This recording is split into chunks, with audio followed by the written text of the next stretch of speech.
توبہ کے انعامات.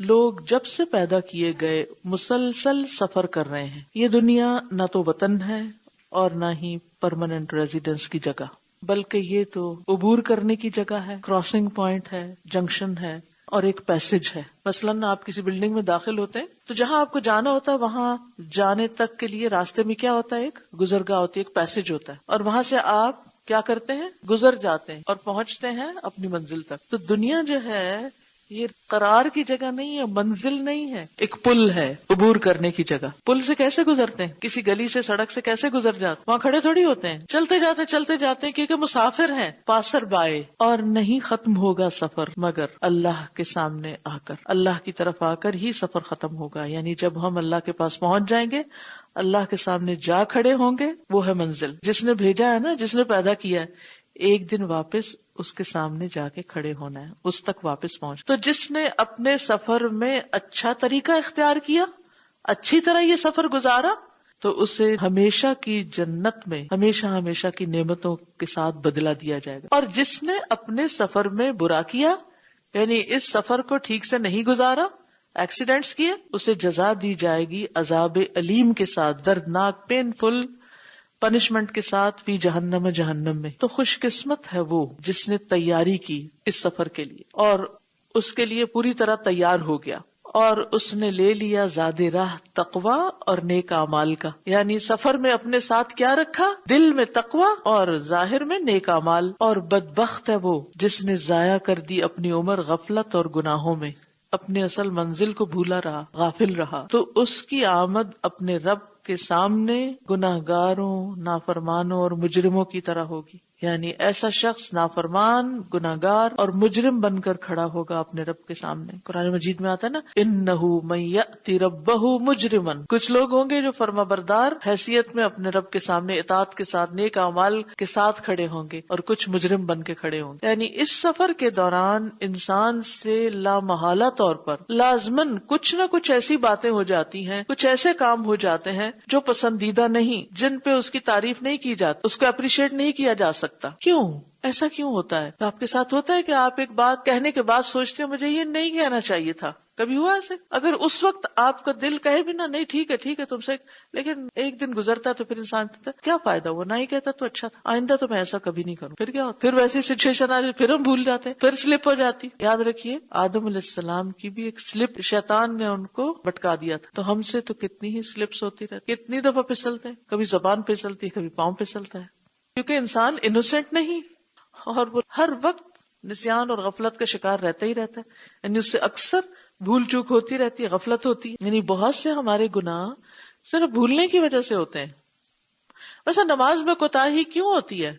بھول کی وجہ سے. تلاوت میں کوتاہی کیوں ہوتی ہے؟ بھول کی وجہ سے. اور کچھ چیزیں غفلت کی وجہ سے بھی ہم پرواہ نہیں کرتے. مثلاً آپ نے ایک سورت یاد کی، آپ نے غفلت نہیں برتی، خوب پڑھا، لیکن جب آپ نماز میں کھڑے ہو کے پڑھنے لگتے تو کیا ہوتا ہے؟ وہ لفظ ہی چھٹ جاتا ہے. پھر کوئی آپ کو یاد دلاتا، دیکھیں آپ نے یہ کیا پڑھا، میں کہتے نہیں واقعی میں نے ایسے ہی کیا. یعنی بھول پر بھول ہوتی ہے، صرف بھول بھی نہیں. اور پھر اس کے بعد غفلت. تو غفلت کیا ہے؟ کبھی تھکے ہوئے ہیں، کبھی سو رہے ہیں، کبھی کچھ اور چیزوں میں پڑے ہوئے ہیں، اور بہت امپورٹنٹ کام جو پیچھے ہو رہا ہے، پینڈنگ. تو یہ جو غفلت ہے، یہ جو سستی ہے، اس کی وجہ سے بھی بہت سی گڑبڑ ہو جاتی، بہت سے کام ہم سے غلط ہو جاتے ہیں. گناہ اللہ کی ناراضگی کا سبب بنتے ہیں اور اس پر سزا اترنے کا سبب بنتے ہیں.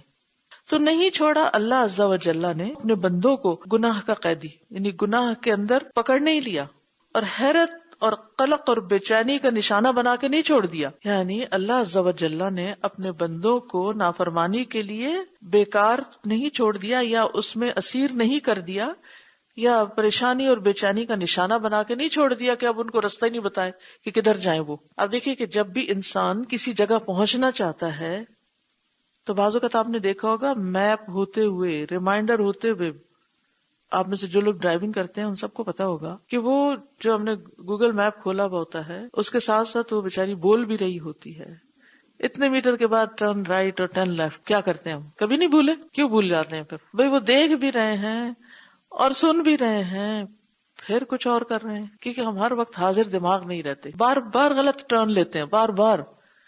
بالکل اسی طرح دین کا علم پڑھ لینے کے باوجود اچھی کمپنی ہونے کے باوجود ہم بہت دفعہ غلط ٹرن لیتے رہتے ہیں، رستہ بھولتے ہیں.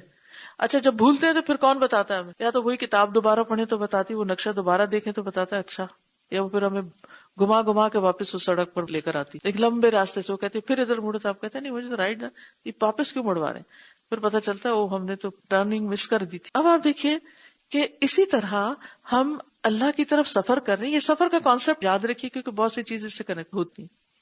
ہم سفر کر رہے ہیں، ہم بیچ میں راستہ بھول گئے ہیں، ہم نے کوئی غلط ٹرن لے لی. اب کوئی ہونا چاہیے نا جو ہمیں بتائے کہ بھائی تم غلط جا رہے ہو. اگر آپ کو ایسٹ جانا ہے اور آپ ویسٹ پہ چلے جائیں تو پھر کیا ہوگا؟ جتنا چاہیں سفر کریں، کیا پہنچیں گے اپنے منزل پہ؟ نہیں. تو اگر کوئی شخص غلط راستے پہ چل پڑا ہے تو کوئی تو ہو جو اس کو بتائے. تو اللہ سبحانہ وتعالیٰ نے ہماری بھول چوک اور ہماری غلطیوں کے باوجود یہ نہیں کیا کہ ہمیں پریشان اور مصیبت میں، اندھیروں میں اور گمراہی میں چھوڑ دیا، بلکہ ہمارے لیے ہدایت کا بندوبست کیا ہے، واپس پلٹنے کا. بلکہ ان پر انعام کیا ہے ایک بہت بڑی نعمت کے ساتھ اور ایک بڑے احسان کے ساتھ. ان پر احسان کیا ہے، ان پر بہت بڑا احسان جتلایا ہے. اور وہ کیا ہے؟ اور وہ یہ ہے کہ ان کے لیے توبہ اور رجوع کا دروازہ کھول دیا ہے، انابت کا دروازہ کھول دیا ہے. اور اگر یہ نہ ہوتا کہ اللہ توفیق دے اپنے بندوں کو توبہ کی اور اس کو قبول کر کے ان پہ انعام نہ کرتا تو بندے بہت سخت تنگی میں پڑ جاتے، بہت مشکل میں پڑ جاتے. یہ تو بالکل ایسے ہی ہے کہ جیسے کوئی رستہ تو کیا بھول کے پھر ایسے کھڈوں میں جا کے گرنا شروع کر دے. جسے بعض اوقات آپ نے دیکھا ہوگا جہاز پلین رن وے سے اتر جاتا ہے تو پھر کیا ہوتا ہے؟ جو رن وے سے اتر جائے تو اس میں تو ہلاکت کا بھی اندیشہ ہو سکتا ہے. کتنی دفعہ پیسنجر جو ہے وہ زخمی ہو جاتے ہیں کیونکہ سلپ کر گیا رن وے سے. تو اب اگر کوئی سلپ کر جائے اور رن وے سے اتر جائے تو مسافروں کو اتارنے کے لیے کوئی ہونا چاہیے یا چھوڑ دینا چاہیے؟ تمہاری سزا ہے، تم لوگ کیوں ادھر گئے؟ نہیں، اللہ نے ہمیں ایسے نہیں چھوڑا، ہمیں اس میں سے نکالا. اگر اللہ توبہ قبول نہ کرے اور بندوں کو اس مشکل سے نہ نکالے تو بندے سخت تکلیف اور تنگی اور مصیبت میں پڑ جائیں. تو اگر اس گناہ کی حالت میں انسان توبہ کیے بغیر اتنی بڑی سلپ کا شکار ہو جائے کہ اس سے اس کی ہلاکت ہی واقع ہو جائے تو پھر اس سے نکلنا مشکل ہے. لیکن جب تک اللہ نے ہمیں زندگی دی ہے، ہمیں بار بار اللہ نے پلٹنے کا موقع دیا، توبہ کرنے کا، سنبھلنے کا، اپنی اصلاح کرنے کا، اچھے کام کرنے کا چانس دیا ہے ہمیں.